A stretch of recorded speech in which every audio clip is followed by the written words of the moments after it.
They say an eco-friendly house can't be built in 150 days for $150,000, and I say it can. I'm Alan Smith. Join me as I push the limits with time, budget, and creativity with the Garden Home Challenge, exclusively on eHow Home.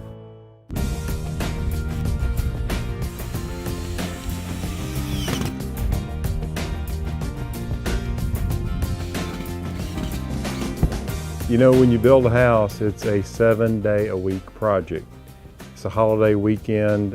We still have guys working. I mean, they want to work. They understand we're under a deadline. I'm getting ready to head out with Paige, and we're going to go through a list of things that we need. We're down to hardware, door handles, knobs, that kind of things. We've got a count of what we need, and we're going to just go do a little bargain hunting and see what we can come up with that fits the aesthetic. I could turn Paige loose to do it on his own, but I know we'd get into it over whether I liked it or not. So I'm just gonna go myself. And at the end of the day, a homeowner has just got to get in there and make some of those decisions themselves, or hire someone that you really trust as a designer. So today, even though it was supposed to be a day off, I'm out here. We met with a painter. The guy did a great job on the exterior. So we went through the house. I really want him to do the interior, and I hope he comes in with a good price. But I went through and showed him everything that I wanted and what I didn't want, and kind of how we're going to go about it, so he has an idea how to price this thing. Under the idea of communication, we have a language barrier. And the little pin, the Slavic Hills. It's a paint that you put on knots. A little can that's a red, rojo, and white, blanco with kills. Yeah, we got to go maybe 2 or 3 times. Yes. No. Yes. Perfect. Little hole, yes. You know, when it comes to painting and caulking, there's certain areas I want caulk. I'm very specific about it. And other areas I don't want caulked at all, because I want this sort of farmhouse chic to come through, and I want spaces between the boards.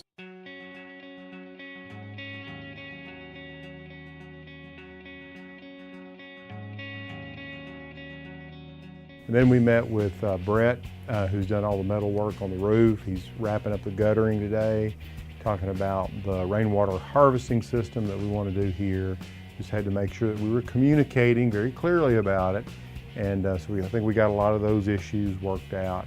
And now we can price rainwater harvesting barrel, the size, and really make some intelligent choices about it. Well, this morning we came up here to discuss the location of our water cistern for our water harvesting, and discuss where our gutters and downspouts are going to be. We actually we sell them ourselves. We sell 55 and 250 gallon water cisterns that I take and use from recycled syrup containers from Coca-Cola here in Little Rock.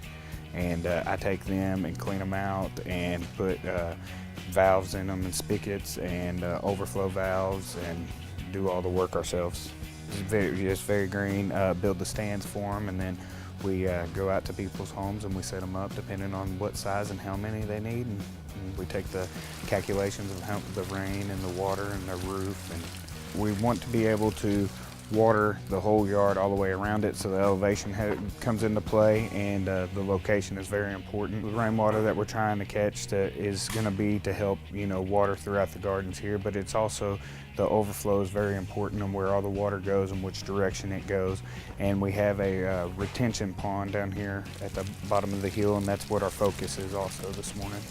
We're not going to be installing a huge landscape, but just to have some of that fresh rainwater collected to use here is a nice thing. So we looked at a 250 gallon tank, but to me 250 gallons is nothing. I mean, the summer we can go through a full month without getting any rain at all. I came down here the other night and I noticed all the windows were up. Well, I asked Tony, I said, why are the windows up at the end of the day? I mean, we're putting all this flooring in, it could potentially rain. Granted, there wasn't a high chance of rain, 30% showers, but still, I mean, we get these freak thunderstorms where, wind can blow in, and, we're putting in flooring now. I don't want it buckling. Well, then he tells me that Paige says he wants the windows left up because the house continues to need to breathe because of the insulation. Well, you know, I know that, but I thought we were past that period. So, you know, again, it's just a round robin of information that has to be managed on a daily basis. And I think, you know, that can get pretty frustrating.